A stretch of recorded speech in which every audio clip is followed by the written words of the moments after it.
आप लोग रिवीजन करके आए हैं? रिवीजन किए थे घर पे? कल हम लोग भारतीय संविधान की विकास के बारे में 3 4 5 पॉइंट्स पढ़े थे, है ना? एक्ट 1773, 1781, अधिनियम 1793, 1813, 1833 और 1853। थोड़ी सी चीजें हम लोग 1858 के बारे में भी चर्चा किए थे। अभी हम लोग जो पढ़ रहे हैं ना, वो भारतीय संविधान की रूपरेखा पढ़ रहे हैं, विकास पढ़ रहे हैं कि आखिर के भारतीय संविधान का विकास हुआ क्या। पिछली क्लास में हम लोगों ने देखा कि 1773 में रेगुलेटिंग एक्ट जारी किया जाता है ब्रिटिश के द्वारा ईस्ट इंडिया कंपनी को सहयोग देने के लिए, क्योंकि ईस्ट इंडिया कंपनी घाटे में जा रही थी। उनके द्वारा मदद मांगा गया और ब्रिटिश के द्वारा इंग्लैंड की संसद के द्वारा एक्ट ऑफ, कह सकते हैं, रेगुलेटिंग स्टार्ट किया गया। इसमें बहुत सारे प्रावधान था, जिसमें से मुख्य प्रावधान ये था सुप्रीम कोर्ट की स्थापना, और जो भी कार्य ईस्ट इंडिया करेगी, है ना, उसके लिए बोर्ड ऑफ डायरेक्टर्स का बनना और उसके नियंत्रण में काम करना। और सारे काम के बदले, सारा जो काम किया जाएगा ईस्ट इंडिया कंपनी के द्वारा, ईस्ट इंडिया कंपनी के द्वारा इन सारी की सूचना बोर्ड ऑफ डायरेक्टर्स किसको देगा? ब्रिटिश संसद को देना अनिवार्य कर दिया गया। उसके बाद बोला गया कि नहीं, 1781 में एक्ट ऑफ सेटलमेंट आया गया, जो 1773 की कमियों को दूर करने के लिए। याद आ रहा है क्या? इसमें कहा गया कि कलकत्ता की सरकार बिहार, बंगाल और उड़ीसा के लिए कानून बना सकती है, विधि बना सकती है। ये भी एक अहम मुद्दा है जो काफी बार एग्जाम में पूछा जाता है। उसके बाद फिर चार्टर एक्ट जारी होता है, और चार्टर एक्ट में 4 प्रकार का एक्ट आता है, जो चीजें हम लोग कल डिस्कशन कर चुके थे। एक आता है 1800, एक आता है आपका 1793, 1700 1793 ईस्वी में, और 1700, अच्छा, 1781 में कहा गया ना कि 1781 में विधि बनाने के लिए नहीं कहा गया था, विधि बनाने के लिए बोल दिया, लेकिन 1781 में कहा गया कि जो वेतन भत्ता मिलेगा ना बोर्ड ऑफ डायरेक्टर्स और बोर्ड ऑफ कंट्रोलर, उनके कर्मचारी को, वो चीजें जो दिया जाएगा वो आपको मिलेगा भारतीय राजस्व से। किससे मिलेगा? भारतीय राजस्व से। शायद यही चीजें हम बताए थे कल आप लोगों को।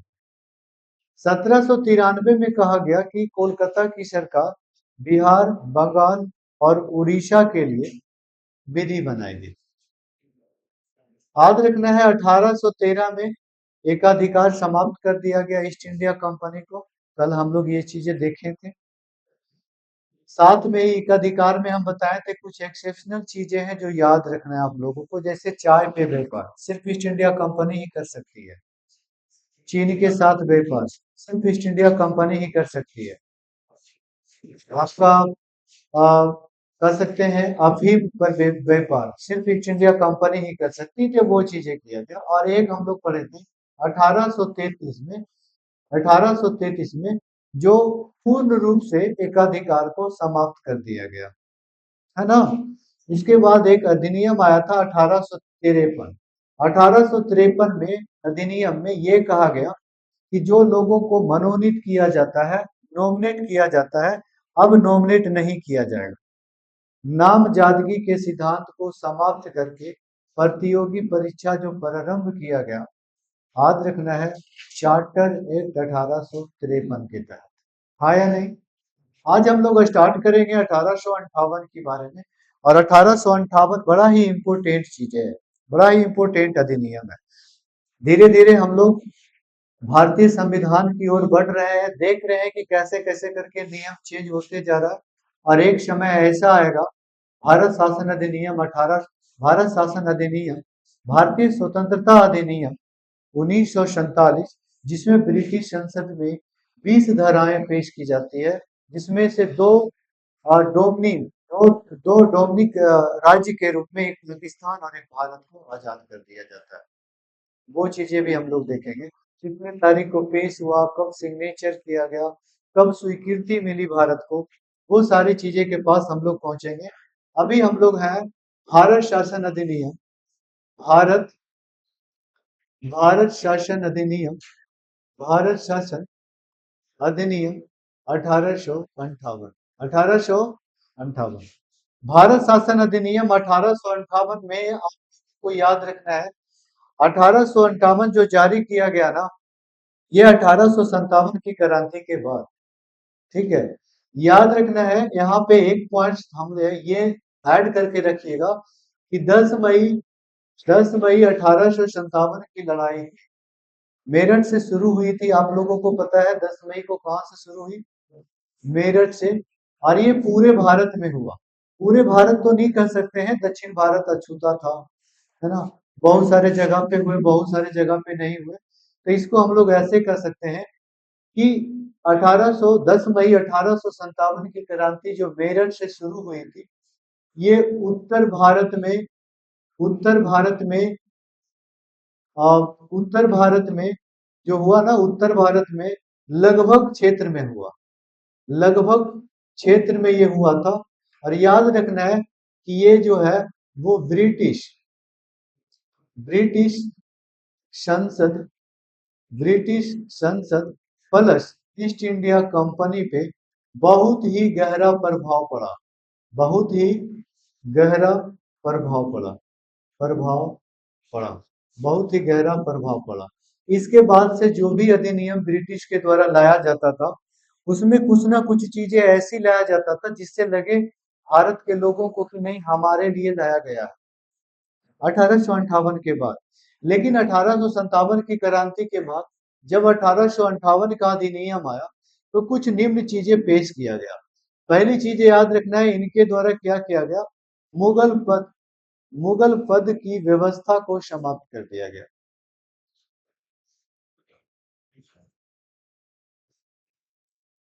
क्योंकि मुगल के द्वारा ही तो नेतृत्व किया गया था बहादुर शाह जफर, है ना, जिसे पकड़ लिया जाता है ना, और रंगून जेल में बंद कर दिया जाता है, इनकी मृत्यु हो जाती है वही। याद रखना है, मुगल पद को क्या कर दिया गया? समाप्त कर दिया गया ईस्ट इंडिया कंपनी के द्वारा। ब्रिटिश, यहां से याद रखना है, यहां से जो भी एक्ट जारी कर रहा है वो कौन कर रहा है? याद रखना है, ब्रिटिश क्राउन, ब्रिटिश क्राउन। कल भी शायद इसका हम चर्चा किए थे, है ना, ब्रिटिश क्राउन के बारे में। सबसे पहले क्या किया? मुगल पद को समाप्त कर दिया, क्योंकि बहादुर शाह जफर ना दिल्ली से लड़े थे 1857 की क्रांति में। ये चीजें किया। दूसरी चीजें क्या किया? दूसरी चीजें ये किया कि जो फिट्स इंडिया एक्ट था, fits India act, fits India, है ना, याद रखना है, fits India act, fits India act 1784, इसको समाप्त कर दिया गया, समाप्त कर दिया गया। क्या कर दिया गया? समाप्त कर दिया गया। और इसको समाप्त करके इसके स्थान पे 15 सदस्यीय, कल लिखाए थे क्या, 15 सदस्यीय समिति बनाई गई, 15 सदस्यीय आयोग बनाया गया। और इसी आयोग को याद रखना है, इस आयोग को, 15 सदस्यीय जो आयोग था, याद रखना है, 15 सदस्यीय जो आयोग था, 15 सदस्यीय जो आयोग था, 15 सदस्यीय जो आयोग था, याद रखना है, 15 सदस्यीय जो आयोग था, इस आयोग को इंग्लैंड में क्या कहा जाता था? इसी को इंग्लैंड में होम चर्चेज के नाम से जाना जाता था, होम चर्चेज। ये देखिए, जितनी चीजें होम चर्चेज, जितनी चीजें हम लिखा रहे हैं ना, आप विश्वास करके ये सारी चीजें एकदम याद रखना है और उस समय नोट करना है कि हाँ, 15 सदस्यीय आयोग जो बनाया गया, पहली चीज तो याद रखना है, फिट्स इंडिया को समाप्त करके 1858 में फिट्स इंडिया समाप्त हुआ, क्वेश्चन नंबर 1। क्वेश्चन नंबर 2 क्या पूछेगा? फिट्स इंडिया समाप्त करके कौन सा आयोग लाया गया था? 15 सदस्यीय समिति लाया गया था। 15 सदस्यीय समिति को लंदन में क्या कहा जाता था? होम चर्चेज के नाम से जाना जाता था। 15 सदस्यीय समिति का मतलब उसमें सदस्यों की संख्या 15, और 15 सदस्यीय में याद रखना है, 15 सदस्यीय में इंग्लैंड के द्वारा, यहाँ पे ब्रिटिश के द्वारा कितने सदस्य को मनोनीत किया जाता था? 8 मेंबर को। और याद रखना है, ईस्ट इंडिया कंपनी के द्वारा कितना? 7। तो इसको लिखेंगे हम लोग ईस्ट इंडिया कंपनी के द्वारा, और ये है किसके द्वारा? ब्रिटिश क्राउन के द्वारा, ब्रिटिश क्राउन के द्वारा ये चीजें, है ना। अब इतनी चीजें जब आप लोगों को याद है, इतनी चीजें जब आप लोगों को याद है ना, इतनी चीजें हम लगता है कल भी आप लोगों को बताए थे, है ना। चलिए, अब देखिए इसके बारे में कुछ पॉइंट्स और। ये ब्रिटिश क्राउन के द्वारा नियुक्त किया जाता था। याद रखना है इन सारे व्यक्तियों में, 15 व्यक्तियों में जो अध्यक्ष होता था वो कौन होता था? इन 15 व्यक्तियों में जो अध्यक्ष होता था ना, दिखाई दे रहा है सर आप लोगों को? इन 15 सदस्यों में, 15 व्यक्तियों में जो अध्यक्ष होता था, वो अध्यक्ष होता था आपका राज्य सचिव, राज्य सचिव, राज्य सचिव। अब यहाँ पे एक क्वेश्चन बनता है, सर राज्य सचिव होता कौन था? ब्रिटिश मंत्रिमंडल का कोई भी मेंबर को नियुक्त किया जाता था राज्य सचिव के लिए। और राज्य सचिव भारत में भारत में 1858 के बाद 15 सदस्यीय आयोग के रूप में आया और ये काम किया। तो इसमें याद रखना कौन अध्यक्षता करता था, तो राज्य सचिव। राज्य सचिव कौन होता था? तो आप लोग यहाँ पर नोट करेंगे कि ब्रिटिश मंत्रिमंडल का कोई मेंबर, ब्रिटिश मंत्रिमंडल का कोई सदस्य, ब्रिटिश मंत्रिमंडल का कोई सदस्य, ब्रिटिश मंत्रिमंडल का कोई सदस्य। क्लियर है? चलिए, हम लोग 1858 में पहली चीजें पढ़े कि मुगल पद की व्यवस्था को समाप्त कर दिया गया। क्विट्स इंडिया एक्ट जो 1784 में बनाया गया था, बोर्ड ऑफ डायरेक्टर्स और बोर्ड ऑफ कंट्रोलर दोनों को समाप्त करके 15 सदस्यीय आयोग बनाई गई। 15 सदस्यीय आयोग को इंग्लैंड में होम चर्चेज कहा जाता था। 15 सदस्य में 8 ब्रिटिश क्राउन के द्वारा और 7 ईस्ट इंडिया कंपनी के द्वारा मनोनीत किया जाता था। अध्यक्षता करता था राज्य सचिव, और इसका जो संचालन होता था, इसका जो संचालन होता था वो होता था इंग्लैंड से। कहाँ से? इंग्लैंड से। इंग्लैंड ना लिख करके हम एकदम व्यक्तिगत यहाँ पे प्रॉपर लंदन लिख दे, यानी कि इंग्लैंड के कौन सा जगह? लंदन से होता था, ठीक है। लेकिन इन सदस्यों को वेतन जो दिया जाता था, पता है आप लोगों को? वेतन, बहुत अच्छा, कल भी चर्चा किए थे इसका, भारतीय राजस्व से दिया जाता था, भारतीय राजस्व से। सोच लीजिए, कहने का मतलब भारत का काम कर रहा है, लेकिन भारत के लिए कौन सा काम कर रहे हैं इन लोग?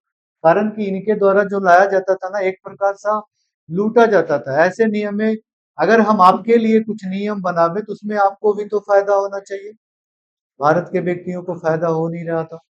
चलिए, ये चीजें तो बनाया गया। याद रखना है इसमें भारत शासन अधिनियम में एक जो अहम पॉइंट है, एक जो अहम पॉइंट है, उसको आप लोगों को ऐसे याद रखना है कि इसके पहले हम लोग जो पढ़े, नाम के बदले कि 1773 ईस्वी में नाम चेंज हुआ था। 1858 के तहत याद रखना है कि यहाँ पे भारत भारत का गवर्नर जनरल बोला जाता था ना, इसको क्या कर दिया गया? जल्दी से बताएंगे। भारत का वायसराय, भारत का वायसराय, भारत का वायसराय पद दिया गया। बोला गया भारत का वायसराय कहा जाएगा, भारत का वायसराय कहा जाएगा।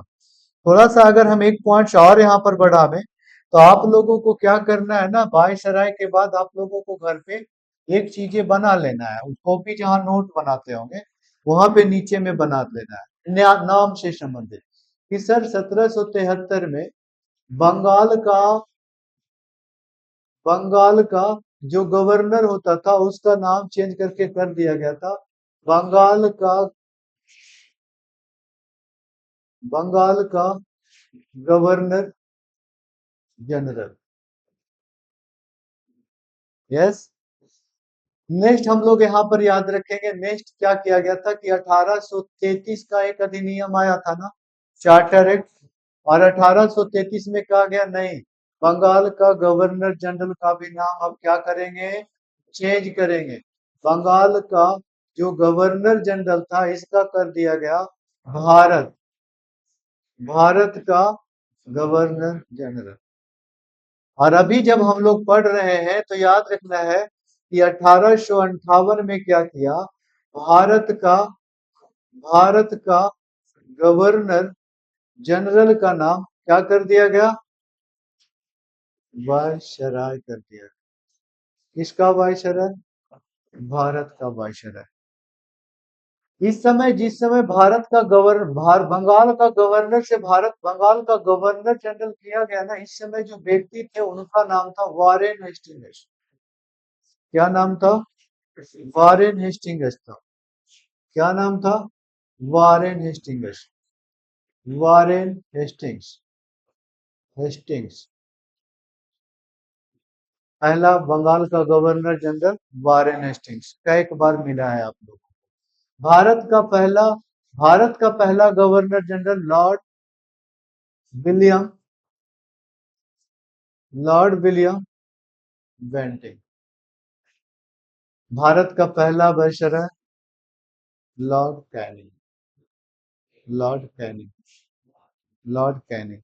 याद रहेगा, ये एकदम समझिए ना, इम्पोर्टेंट है। जो बीच में मॉडर्न हिस्ट्री का कुछ पार्ट्स बता दिए, ताकि आप लोगों को अधिनियम के साथ ये भी उसको एडजस्ट कर लेना, और कॉपी में अलग से लिख लेना, और इसको एकदम याद रखना है। नाम कब चेंज हुआ पूछा जाता है हमेशा, कंफ्यूजन। इसमें एक चीज और कॉन्सेप्ट बताते हैं। अगर पूछे भारत का अंतिमा गवर्नर जनरल, भारत का अंतिमा, बंगाल का अंतिम गवर्नर जनरल, तो जिसके समय में चेंज हुआ ना, इसी को अंतिम बोलेंगे, और इसी को पहला हो जाएगा। माने इसका ही अंतिम हो जाएगा, इसका ही पहला हो जाएगा। इसका ही अंतिम हो जाएगा, इसका ही पहला हो जाएगा। क्लियर है, तो उस तरीके से आप लोगों को याद रखनी है। भारत शासन अधिनियम 1858 के बाद में ना, 1858 के बाद 1857 की लड़ाई हुई। 1858 में भारत शासन अधिनियम जारी किया गया, मुगल पद को समाप्त कर दिया गया, क्विट इंडिया एक्ट को समाप्त कर दिया गया, वायसराय नाम कर दिया गया। ये तीन अहम मुद्दा याद रखना है। क्लियर है। अब बात करते हैं 1858 के बाद ना तुरंत एक आया भारत परिषद अधिनियम। भारत परिषद अधिनियम। अधिनियम ये काफी काफी इंपोर्टेंट है। भारत परिषद अधिनियम, इसमें जो चीजें की गई ना, इसमें जितनी भी चीजें की गई, एक भी नहीं है जो नहीं पूछा है एग्जाम में। अगर हम बात करें पहली बात करें, तो सबसे पहला क्वेश्चन आप लोगों को यही मिलेगा कि हमारा जो आज मंत्रिमंडल है, कैबिनेट है, हमारा मंत्रिमंडल है, जो व्यक्तियों को शिक्षा मंत्री, वित्त मंत्री, खेल मंत्री जो नियुक्त करते हैं, इसका जो आधार मिला हम लोगों को, भारत परिषद अधिनियम 1861 के तहत। कभी भी एग्जाम में आवे कि हमारा जो मंत्रिमंडल है, मंत्रिमंडल की नींव किस अधिनियम के तहत पड़ा, भारत परिषद अधिनियम के तहत। क्योंकि इसमें इतनी सारी काम किया गया ना, उसको देखते हुए आप खुद बोलेंगे कि हाँ सर, इसी का सारा नींव आज भी है हमारे यहाँ। तो सबसे पहला पॉइंट में याद रखना है, क्या याद रखना है, भारत की मंत्रिमंडल, भारत का मंत्रिमंडल, या डायरेक्ट इसको हम लोग ऐसे तो लिख सकते हैं,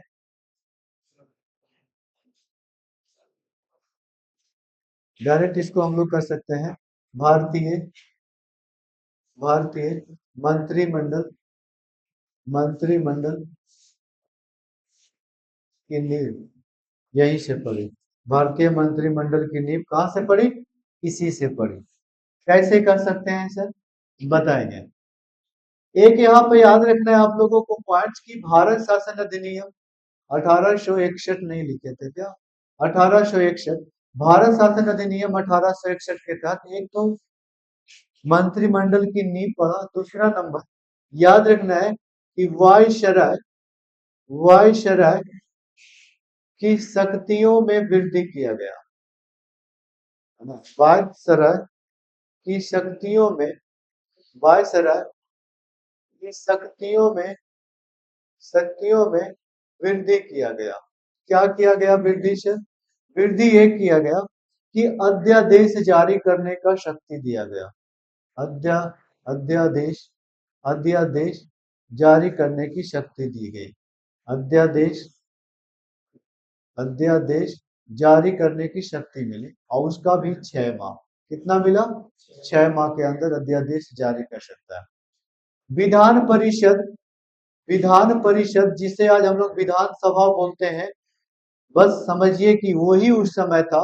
विधान परिषद विधान परिषद विस्तार भी कर सकता है, ऐसी भी शक्तियां इसको मिल गया, है ना। विकेंद्रीकरण करने की शक्ति, विकेंद्रीकरण, याद रखेंगे, विकेंद्रीकरण की भी शक्ति इसको दिया गया। ये सारी शक्तियां के कारण इसके बारे में ना पूछ करके डायरेक्ट यहाँ से पूछेगा कि वायसराय की शक्तियों में वृद्धि जो की गई कौन से अधिनियम के तहत? 1861 के तहत। मतलब कि जो गवर्नर गवर्नर जनरल हम लोग पढ़ते आ रहे थे, सबसे ज्यादा शक्ति दे दिया गया वायसराय परिषद, भारत परिषद अधिनियम 1861 में। इस समय लॉर्ड कैनिंग की सरकार थी, क्योंकि लॉर्ड कैनिंग 1856 से 1862 तक वो गवर्नर नहीं बल्कि वायसराय के रूप में रहा। कौन रहा? Lord Canning. Lord Canning Lord Canning था, लॉर्ड कैनिंग। और लॉर्ड कैनिंग के द्वारा याद रखना है आप लोगों को कि ये जो लॉर्ड कैनिंग था, ये जो लॉर्ड कैनिंग था, ये जो लॉर्ड कैनिंग था, लॉर्ड कैनिंग के बारे में आप लोगों को याद रखना है कि लॉर्ड कैनिंग के द्वारा 1861 में ही इसी परिषद के द्वारा पोर्टफोलियो प्रणाली शुरुआत किया गया, है ना। याद रखना है, पोर्टफोलियो प्रणाली, पोर्टफोलियो प्रणाली, पोर्टफोलियो प्रणाली, पोर्टफोलियो प्रणाली की शुरुआत किया गया।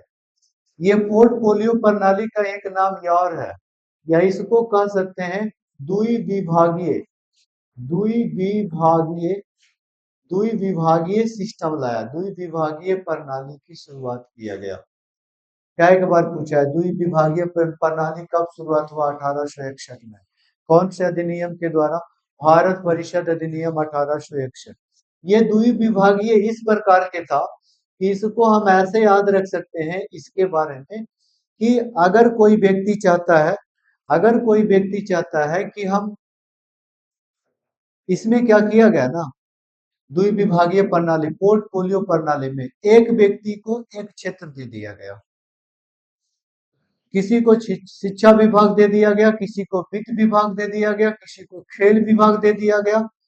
विकेंद्रीकरण इसी के तहत तो कहा जाता है विकेंद्रीकरण, अभी नहीं बताया ना। देखिए विकेंद्रीकरण, विकेंद्रीकरण का मतलब केंद्रीकरण एक होता है, केंद्रीकरण का मतलब ना कि वायसराय जो कहेगा सबको मानना अनिवार्य है। लेकिन विकेंद्रीकरण में है कि वायसराय का बात तो मानेगा लेकिन सबका अलग अलग पोस्ट पे सबका वैल्यू अलग अलग होगा। आपको अगर शिक्षा मंत्रालय हम बना दें तो शिक्षा की जिम्मेवारी तो आप लेंगे ना कि हम लेंगे? आप लेंगे। तो उसी तरह से पोर्टफोलियो प्रणाली था कि खेल विभाग, शिक्षा विभाग, वित्त विभाग, रक्षा विभाग सबको अलग अलग व्यक्तियों को बना दिया। इससे क्या होता था, उस व्यक्ति को निर्णय लेने में दिक्कतें नहीं आती थी, निर्णय तेजी से होता था, काम तेजी से होता था। नहीं तो फिर आपको डिसीजन किसी और से लेना पड़ेगा। तो पोर्टफोलियो प्रणाली जो है ना, इसीलिए पोर्टफोलियो प्रणाली के कारण ये इतना इम्पोर्टेंट है, इसीलिए तो कहा जाता है भारतीय मंत्रिमंडल की नींव। आज जो हमारा मंत्रिमंडल है, अभी भी तो शिक्षा विभाग के मंत्री को शिक्षा विभाग जानेगा ना कि अभी कौन से पेपर लेना है, कौन से पेपर करवाना है।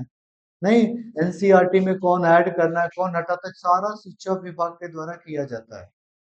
सारा डाटा तैयार किया जाता है, उनके नियंत्रण में सभी लोग काम करते हैं। तो मंत्रिमंडल की जो नींव पड़ी 1861 के तहत, वायसराय की शक्ति में वृद्धि किया गया। लॉर्ड कैनिंग 1861 में द्विविभागीय प्रणाली लाया जिसे पोर्टफोलियो सिस्टम कहा जाता है। अब पोर्टफोलियो सिस्टम क्या था? किसी एक व्यक्ति को एक विभाग दे दिया गया स्वतंत्र रूप से कार्य करने के लिए। ऐसा नहीं कि वो गवर्नर के नीचे नहीं काम करेगा, करेगा लेकिन स्वतंत्र रूप से करेगा, शिक्षा के क्षेत्र में, वित्त के क्षेत्र में। समझ पा रहे हैं आप लोग? यहीं तक नहीं रुका, आगे क्या करता है, आगे यहाँ पे आप लोगों को देखना है। आगे क्या किया कि 1861 में सहयोगिता की नीति लाया। सहयोगिता की नीति, कि अगर सहयोगिता की नीति नहीं लाते हैं, सहयोगिता की नीति, सहयोगिता की नीति लाया गया, नीति अपनाई गई, अपनाई गई, सहयोगिता की नीति अंग्रेजों के द्वारा अपनाई गई। एक एक ए भी लाया, ये इसलिए लाया कि अगर कोई एक्ट लाता है तो उसमें भारत को भी लगे ना कि कुछ काम कर रहा हूं, नहीं। सहयोगिता की नीति में जो विधान परिषद था ना, ये विधान परिषद के विस्तार उनको शक्ति मिला था। इसके तहत याद रखना है, विधान परिषद, विधान परिषद का विस्तार के तहत 3 भारतीयों को शामिल किया गया, शामिल किया गया। भारत के 3 व्यक्ति वो कौन थे जिनको पहली बार शामिल किया गया है, कई बार एग्जाम में पूछा है। एक थे बनारस के राजा, बोलेगा कौन सा था राजा का नाम, याद रखिएगा, ऐसे ही आपको आएगा। बनारस के, बनारस के कौन राजा, एक बनारस के राजा को विधान परिषद में मनोनीत किया गया। यहाँ पे चुनाव नहीं हुआ था, मनोनीत हुआ था। एक पटियाला के महाराजा थे, दूसरे व्यक्ति का नाम क्या था, पटियाला, पटियाला के महाराजा, पटियाला के महाराजा। और तीसरे व्यक्ति जो थे उनका नाम था sir Dinkar Rao, sir Dinkar, sir Dinkar Rao. ये 3 व्यक्ति को पहली बार विधान परिषद में लॉर्ड कैनिंग की सरकार में भारत परिषद अधिनियम 1861 में मनोनीत किया गया, 3 व्यक्ति को। 1861 में 3-4 पॉइंट्स हम लोग देखें। पहला पॉइंट, पहला पॉइंट आप लोगों से पूछा जाएगा। पहला पॉइंट याद रखना है, वायसराय को शक्ति मिला और उस शक्ति से के तहत वायसराय बहुत सारे काम भी किया।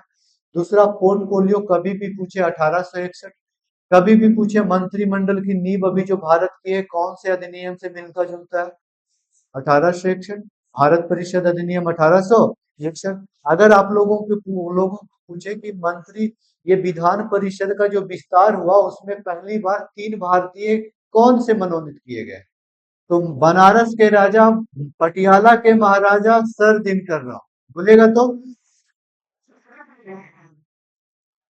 सर दिनकर राव। ये 3 व्यक्ति को एकदम याद रखना है आप लोगों को। एक चीजें अलग से पूछ लिया जाता है, अलग से क्यों पूछ लिया जाता है, इसके कारण इसकी चर्चा ज्यादा होती है। पूछा जाएगा कौन सा ऐसा एक एक्ट आया था जिसमें केंद्रीकरण को हटा करके विकेंद्रीकरण अपनाई गई, विकेंद्रीकरण, तो याद रखना है कौन सा, भारत शासन अधिनियम 1861। क्या समझ में आया, 58 और 61 हम लोग पढ़ चुके हैं। 1873 का फिर अधिनियम आया, ज्यादा इंपोर्टेंट है नहीं, आज तक पूछा नहीं गया, लेकिन याद रखना है अधिनियम 1873 के तहत कहा गया ब्रिटिश के द्वारा, क्योंकि अब जो एक्ट जारी कर रहा है वो कौन कर रहा है, ब्रिटिश क्राउन, ब्रिटिश क्राउन 1873 में एक एक्ट जारी करता है और ब्रिटिश क्राउन के द्वारा ये कहा जाता है कि हम ईस्ट इंडिया कंपनी को कभी भी समाप्त कर सकते हैं, और 1 जनवरी 1884 को समाप्त कर देता है, कि हम बोले थे आप लोगों को, है ना, ईस्ट इंडिया कंपनी को भंग कर देता है। अब किसका चल रहा है, ब्रिटिश क्राउन का। आया समझ में, तो 1873 को हम लोग क्या करेंगे, 1873 को हम लोग बस ये चीजें याद रहेंगे कि इसमें कहा गया कि हम ईस्ट इंडिया कंपनी को क्या करेंगे, भंग कर देंगे, और ईस्ट इंडिया कंपनी को 1 जनवरी 1884 को औपचारिक रूप से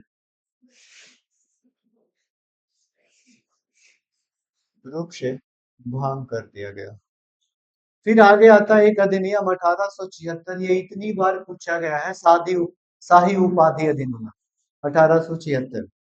महारानी विक्टोरिया को भारत में बुला करके उनको ताज से सम्मानित किया गया, कैसर ए हिंद की उपाधि से सम्मानित किया गया। पूछा जाएगा शाही उपाधि अधिनियम कब, 1876, 4-5 को नीचे डेट दे देगा। शाही उपाधि अधिनियम के बारे में आप लोगों को याद रखना है कि शाही उपाधि अधिनियम 1876 में ही लाया गया था। महारानी विक्टोरिया को भारत की सामग्री घोषित किया गया, बुलाया गया, और 1 जनवरी 1877 को इनको सम्मानित किया गया इसी के तहत। इसको हम लोग बोलते हैं शाही शाही शाही उपाधि शाही उपाधि अधिनियम शाही उपाधि अधिनियम 1876। याद रखना है इसी के तहत 1 जनवरी, लुसेंट में आपका 28 अप्रैल दिया है। कंफ्यूजन नहीं करना है कि लगता है सर गलत पढ़ा नहीं है क्या। आप लोग जाके देखेंगे लुसेंट 28, लेकिन याद रखना है 1 जनवरी ठीक है। 1 जनवरी 1877 को डेट ठीक है बड़ा वाला। 1 जनवरी 1877 को आपका आ, महारानी विक्टोरिया को क्या कर दिया गया? शाही उपाधि अधिनियम के तहत कैसर ए हिंद की उपाधि। कौन से? कैसर ए हिंद की उपाधि, याद रखना है। कैसर ए हिंद की उपाधि, कैसर ए हिंद हिंद की उपाधि उपाधि से क्या किया गया? सम्मानित किया गया, सम्मानित किया गया। याद रहेगा क्या? हम लोग जो अभी यहाँ पे पढ़े थोड़ा सा चर्चा करते हैं। 1858 के बारे में देखें, हाँ या नहीं? 1861 के बारे में देखें, थोड़ा सा 1873 के बारे में भी हम लोग पढ़े, हाँ या नहीं? उसके बाद 1876 के बारे में भी पढ़े। 2 ही पॉइंट था लेकिन काफी इंपोर्टेंट पॉइंट था। इसके बाद एक इंपोर्टेंट और है, वो है आपका 1892 का अधिनियम। 1892 का अधिनियम 1892 का अधिनियम अधिनियम अधिनियम इस अधिनियम में पहली बार भारत में अप्रत्यक्ष चुनाव प्रणाली की शुरुआत हुई। प्रत्यक्ष अप्रत्यक्ष समझ में पा रहे हैं आप लोग? प्रत्यक्ष मतलब हाँ हम इनको वोट करेंगे, ये हो गया प्रत्यक्ष। हम किनको वोट करेंगे कोई पता नहीं है। आज जो हम लोग देते हैं वोट, क्या प्रत्यक्ष रूप से देते हैं? हम लोग अप्रत्यक्ष रूप से देते हैं, लेकिन चुनाव प्रत्यक्ष रूप से होता है, उनके तरफ से वैसे होता है वो मतदान। अभी भी गांव में सचिव का जो चुनाव होता है ना, वो प्रत्यक्ष रूप से होता है। गांव में बुलाया जाता है। सचिव कौन होता है? याद रखना है, मुखिया के थ्रू एक वार्ड होता है ना गांव में, एक सचिव होता है। तो सचिव का चुनाव ऐसे होता है कि इनको बनाना चाहते हैं कि इनको, तो गांव वाले लोग आएंगे, कुछ लोग उनके साथ कुछ लोग इनके साथ। लेकिन बहुत सारे गांव में ये भी अब मुक्त रूप से नाम लिख करके पर्ची पड़ता है, क्योंकि लड़ाई हो जाता है ना। देख लिए कि आप उनने से खड़ा हुए, कल के डेट में रहना तो साथ में ही है। और गांव में क्या होगा? कृषि होगा, और कृषि होगा तो खेत पटावन में आपको नंबरे नहीं मिलेगा। बोलेगा मशीन खराब है तो फलना ये है। माने किसी न किसी तरीके से आपसे एंटी रखेगा। और वो बहुत ही खराब चीजें हैं। जिन्हें एक साथ रहना है वो वैसे मतदान ना करे तो ठीक है। हम भी एक दिन गांव गए थे, और गांव में सचिव का चुनाव था, और मेरे साथ ही था, मेरे साथ में पढ़ता था, अभी वो घर में ही रहता है। तो उनका चुनाव था। बोला कि सुनील चुनाव है, आज नहीं जाओ। अब पहुंच आ ही गया है, ऐसे तो हम फोन नहीं करते, आ ही गया है तो स्कूल में होगा इतना बजे से। लेकिन हमको सूचना पड़ा अगल बगल से, भैया वगैरह से, कि प्रत्यक्ष चुनाव होगा, हाथ उठाना पड़ेगा, इनके साथ कितने लोग हैं। अब हम बोले कि उनके विरोध में हम कैसे, हम नेता लीडर तो है नहीं। नहीं हो पाया चुनाव, उसी तरह से लड़ाई हो गया। फिर जाकर के वही पर्ची वाला बोले ना, क्योंकि डब्बा रखा गया, सब नाम लिखा, उसमें डाल दिया। कौन देखता है किसका कौन क्या लिखा है? नहीं। अब वो सबसे ठीक है, अगर आप जीत गए हम भी बोलेंगे वो हम जिताए हैं। नहीं, सबसे भाईचारा भी बना रहेगा। तो अप्रत्यक्ष चुनाव प्रणाली की शुरुआत 1892 में पहली बार भारत में हुई। पूछा जाएगा अप्रत्यक्ष चुनाव प्रणाली की शुरुआत जो भारत में हुई किस अधिनियम के तहत? 1892 अधिनियम के तहत अप्रत्यक्ष चुनाव प्रणाली के तहत। इसी में पहली बार एक काम और किया गया। इसके तहत पहली बार भारत में, इसको पूरा कर दें इस सेंटेंस को। पहली बार पहली बार पहली बार पहली बार भारत में अप्रत्यक्ष अप्रत्यक्ष चुनाव प्रणाली, अप्रत्यक्ष चुनाव प्रणाली की शुरुआत, प्रणाली की शुरुआत हुई। और इसी के समय में पहली बार याद रखना है कि भारतीय लोगों को भारतीय लोगों को राजस्व, व्यय एवं बजट बजट पर बजट पर बजट पर बजट पर अनुपूरक अनुपूरक प्रश्न पूछने की आजादी मिली। आप जितना इसको छोटा में समझ रहे हैं ना, काफी इंपॉर्टेंट है। अनुपूरक और पूरक, पूरक प्रश्न पूछने की आजादी नेक्स्ट अधिनियम 1909 के पार्लियामेंट सुधार में दिया गया। इसमें अनुपूरक का मतलब ना, अनुपूरक का मतलब ऐसे है कि आप सिर्फ पूछ सकते हैं कि किस चीज में कितना खर्च किए हैं। आप उस पे अगर मान लीजिए आप पूछे अंग्रेजों से कि आपका जो राजस्व है, ये राजस्व पर पहली बार तो 1892 में मिला ही है ना। तो 1892 में ये मिला कि आप पूछ सकते हैं कि किस चीज में कितना व्यय किए हैं, किस चीज में बजट, कितने का बजट आप ला रहे हैं, कितने का राजस्व है, कितने का इनकम हुआ, कितना आय है। ये चीजें सिर्फ भारतीय लोगों को पूछने के लिए मिला था। पूछे, उधर से जवाब आया 10 करोड़, 5 करोड़, 1 करोड़, 50 लाख, 90 लाख। दोबारा आप क्वेश्चंस नहीं कर सकते हैं कि 90 लाख ही क्यों। अगर 90 लाख ही क्यों तो फिर वो पूरक प्रश्न है। पूरक प्रश्न को डिबेट बोलते हैं। डिबेट का मतलब अगर हम कोई क्वेश्चन आपसे पूछें तो आप आंसर दिए तो हम सुन लेंगे, वो गलत हो या सही हो, वो मेरे लायक है या नहीं है, उस पे हमको चर्चा नहीं करना। तो 1892 से पहले ये भी नहीं था कि आप पूछ भी नहीं सकते कि भारत में कितना बजट हम लाए हैं, कितना हम खर्च कर रहे हैं। 1892 में पहली बार इतनी सी चीज मिली कि भारतीयों लोगों को कहा गया कि आप बजट पर और राजस्व पर और व्यय पर अनुपूरक प्रश्न पूछ सकते हैं। मतलब एक बार पूछ सकते हैं कितना खर्चा करने वाला है, दोबारा आप नहीं पूछ सकते हैं, ऐसी चीजें। तो ये दो पॉइंट्स याद रखना है। पहली बार भारत में अप्रत्यक्ष चुनाव प्रणाली की शुरुआत 1892, पहली बार भारत के लोगों को बोला गया कि राजस्व, व्यय एवं बजट पर अनुपूरक प्रश्न पूछने की आजादी मिली। क्लियर है। याद रखना है 1809 1809 में जो किया गया, ये 1809 का है, 1909 में वो काफी इंपॉर्टेंट है। इसके बारे में समझ में आ गया क्या? आया जी। चलिए अब हम लोग चर्चा करते हैं डायरेक्ट 1909 के बारे में। 1909 के बारे में 1909, 1919 और 1935, ये तीन गो है जो रीढ़ है। बहुत ज्यादा प्रावधान किया गया, बहुत ज्यादा प्रावधान है इसमें, है ना। 7 8 है और समझना बहुत जरूरी है क्योंकि रट नहीं सकते।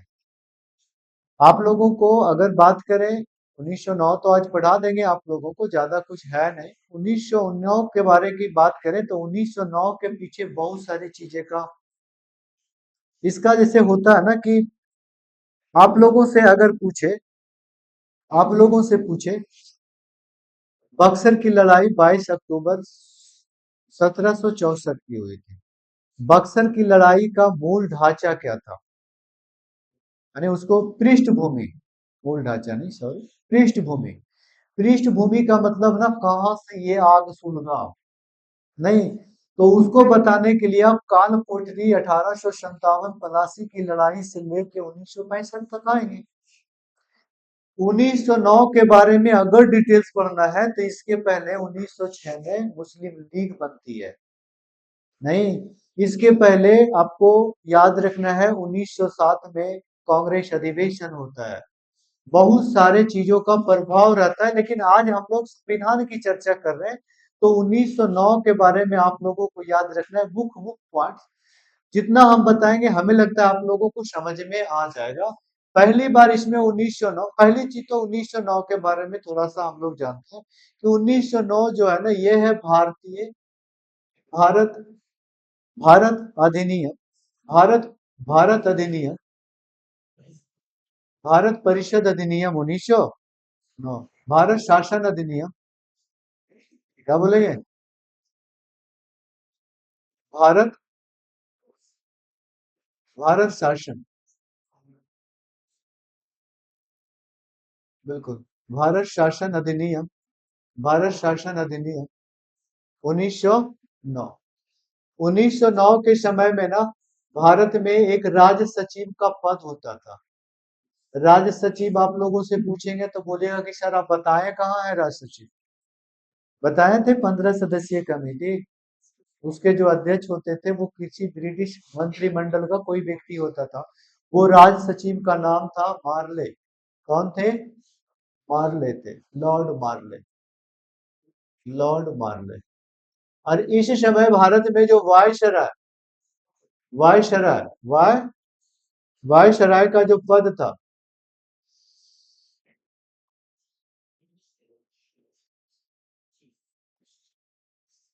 वायसराय का जो पद था वो था लॉर्ड मिंटो के पास। इसीलिए इसे मार्ले मिंटो सुधार अधिनियम भी कहा जाता है। क्या बोला जाता है? मार्ले मिंटो सुधार अधिनियम। तो यहाँ पे दूसरा पॉइंट में लिख सकते हैं क्या कि इसे इसे मार्ले मिंटो, ऐसे भी लिख सकते हैं, मार्ले मिंटो सुधार,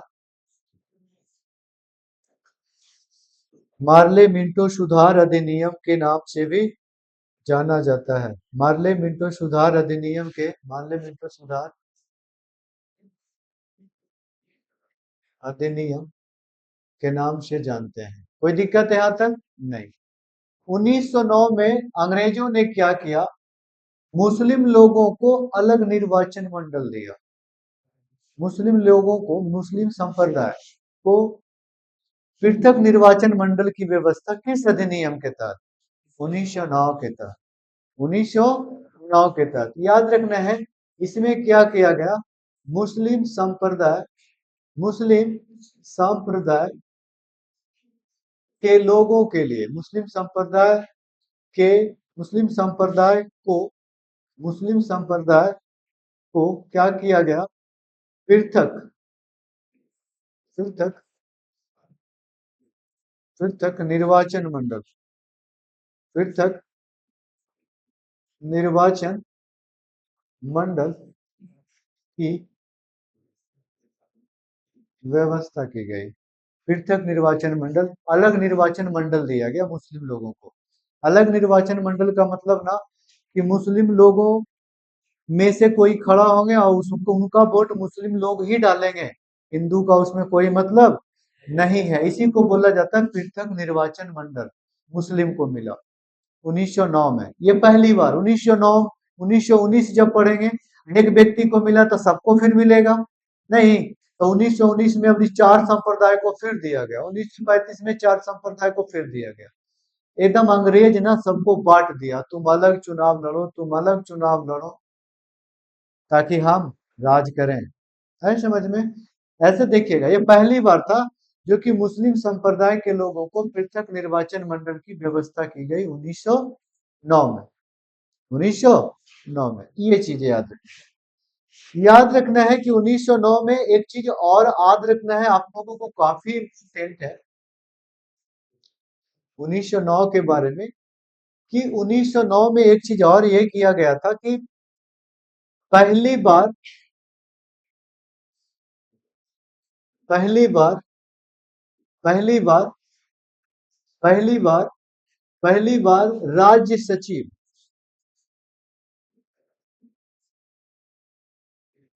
पहली बार राज्य सचिव, राज्य सचिव, पहली बार राज्य सचिव एवं, राज्य सचिव एवं वायसराय, वायसराय, वाय वायसराय की कार्यकारिणी परिषद परिषद में भारतीयों को शामिल किया गया।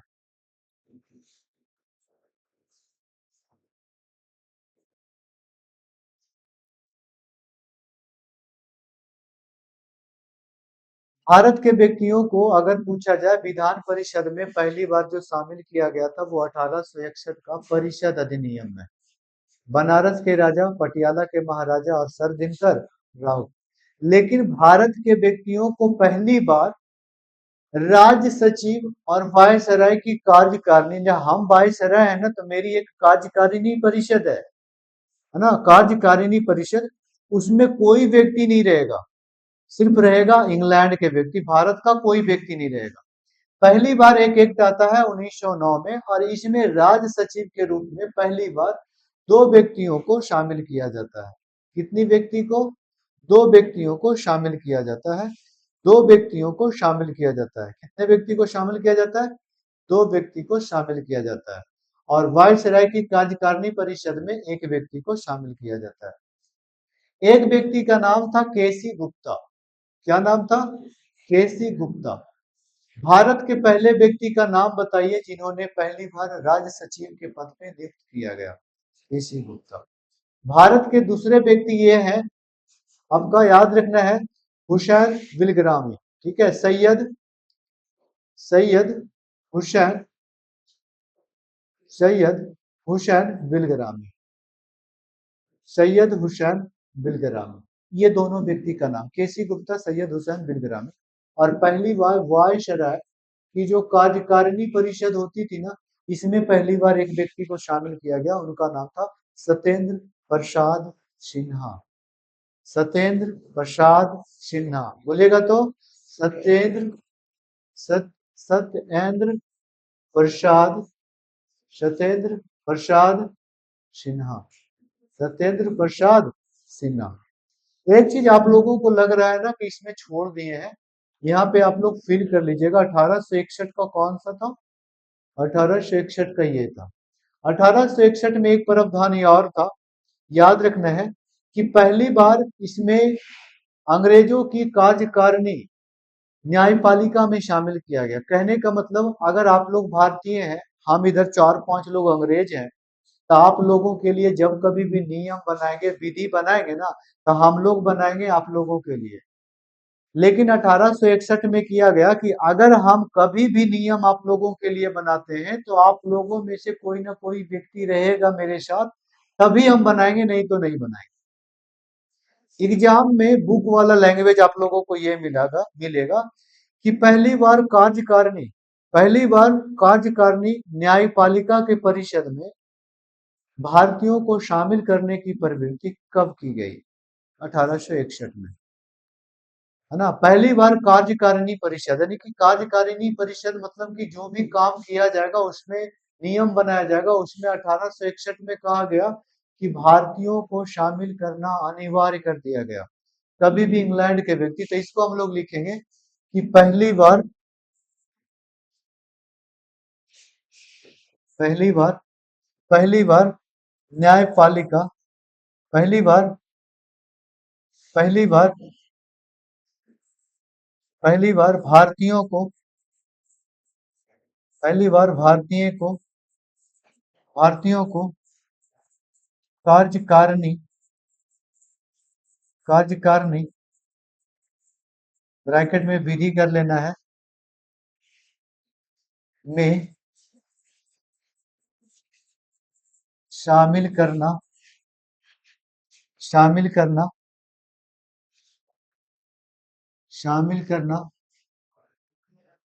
शामिल करना अनिवार्य कर दिया गया। अनिवार्य अनिवार्य कर दिया अनिवार्य कर दिया गया। देखिए इधर से ठीक लिखा रहा है ना जी, उल्टा लिखते हैं ना, इसी कारण से थोड़ा सा ऐसे होता है। तो अब 3-4 पॉइंट इसको याद रखना है, ठीक है। कि अगर कोई नियम बनता है तो अंग्रेज उसमें एक भारतीयों को शामिल जरूर करेगा, 1861। और अभी हम लोग जो पढ़ रहे हैं वो पढ़ रहे हैं भारत, है ना, भारत शासन अधिनियम 1909 के बारे में, जिसे मार्ले मिंटो सुधार कहा जाता है। राज सचिव मार्ले थे, Lord Morley. Viceroy Lord Minto. मुस्लिम संप्रदाय के लिए पहली बार पृथक निर्वाचन मंडल की व्यवस्था की गई। एक पॉइंट, पहली बार राज सचिव के रूप में केसी गुप्ता सैयद हुसैन बिलग्रामी को शामिल किया गया और वायसराय की कार्यकारिणी परिषद में सत्येंद्र प्रसाद सिन्हा को शामिल किया गया 1909 में। याद रहेगा। साथ में याद रखना है कि 1909 में ही भारत के लोगों को भारत के लोगों को राजस्व राजस्व व्यय और बजट बजट पर कैसा प्रश्न पूछने की आजादी मिली?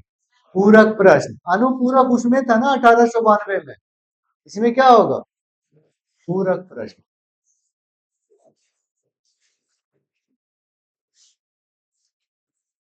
पूछने की आजादी, पूरक प्रश्न पूछने की आजादी। याद रहेगा क्या? ये 1909 के बारे में 1909 के बारे में कुछ स्टेटमेंट दिया गया भारत के लोगों के द्वारा। मार्ले का कथन था कि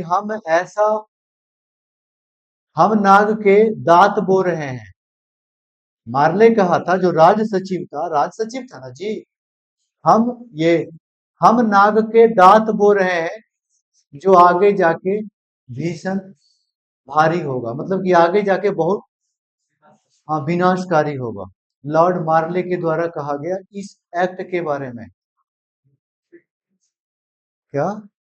इंडिया के फेवर में, इंडिया के फेवर में, आगे जाकर के इंडिया के फेवर में, क्योंकि ऐसी चीजें किया जा रहा है। पृथ्वी निर्वाचन मंडल सबसे खतरनाक चीजें है, ऐसे एग्जाम में नहीं पूछा जाता है हमेशा हमेशा।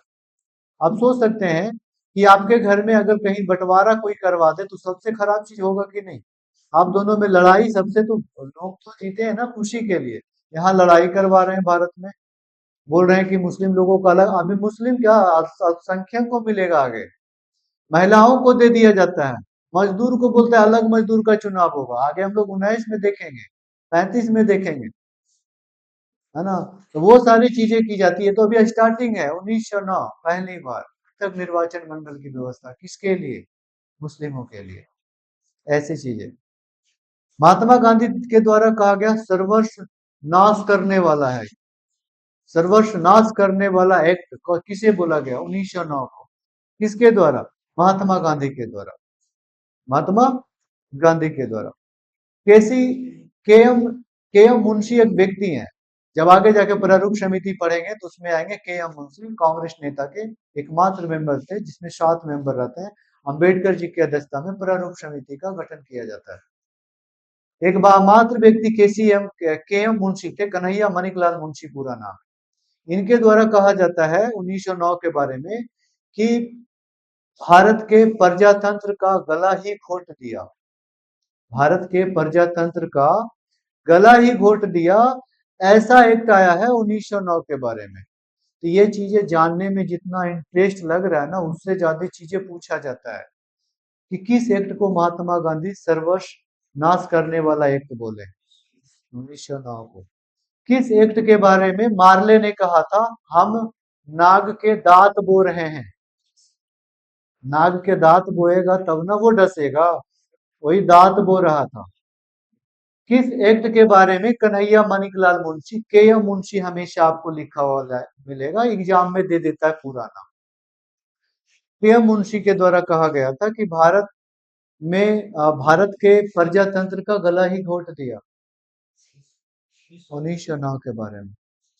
एक दो पॉइंट्स और है 1909 के बारे में जो समझना बहुत जरूरी है। उसके बाद 1909 और 1935 आप लोगों को सोमवार को चलेगा। कब चलेगा? सोमवार को। पीछे एक बार रिवीजन करेंगे पिछली क्लास को, एक बार इस क्लास को और एक क्लास और, उसके बाद तीनों समाप्त।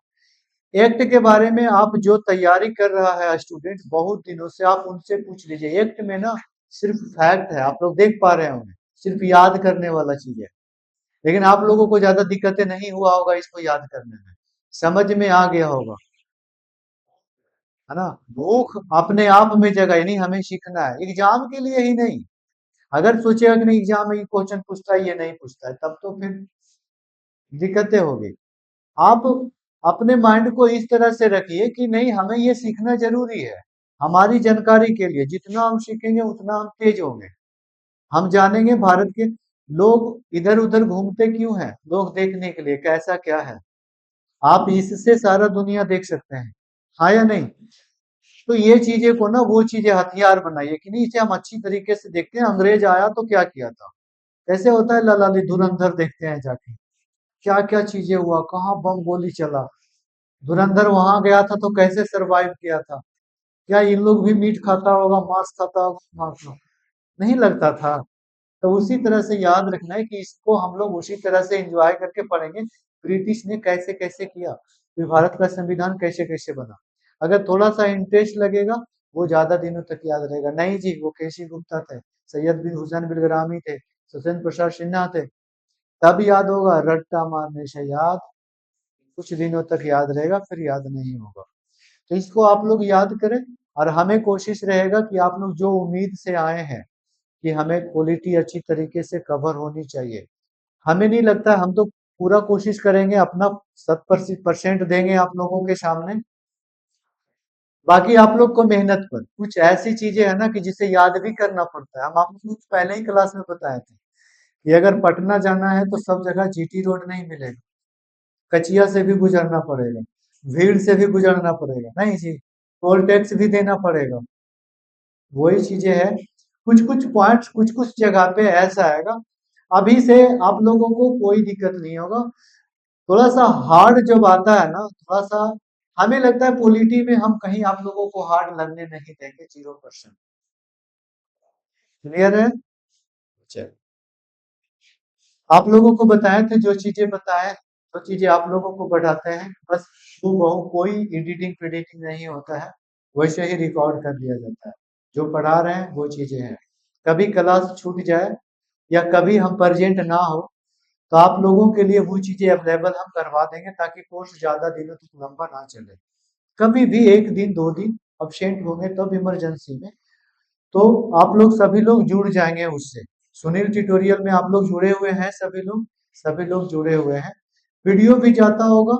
कभी कभी चीजें अगर समझ में नहीं आई या नहीं दिखाई दे रहा, आप लोगों को अगर लिखाएंगे ना तो थोड़ा सा लंबा जाए। समझाने में समझा पाएंगे, समझाएंगे लिखाएंगे, आप लोग लिखने पे रहेंगे। कोई लोग धीरे लिखते हैं, कोई लोग तेज लिखते हैं। उसमें क्या दिक्कतें होगी कि आप लोगों को टाइम ज्यादा लगेगा। पीडीएफ से देख के पढ़ाएंगे ना तो आप लोग मोटिवेट नहीं हो पाएंगे। मतलब कि पीडीएफ हम यहाँ पर पढ़ा रहे हैं, आप लोगों को ध्यान यहाँ रहेगा, अच्छा ये है केसी गुप्ता, नहीं। आप लोग देख लेंगे, पीडीएफ से सभी लोग पढ़ाते हैं। पीडीएफ का यूज करेंगे डाटाबेस में, जहाँ पे बहुत सारी डाटा रहेगा ना, तो लगेगा नहीं पीडीएफ हम दे दें और इसको याद करवा दें। वो चीजें, जो चीजें थोड़ा सा ज्यादा भास्ट है उसे कोशिश करते हैं धीरे धीरे लिख करके, ताकि जहाँ जितना लिखेंगे ना उतना ही आप लोग देखेंगे।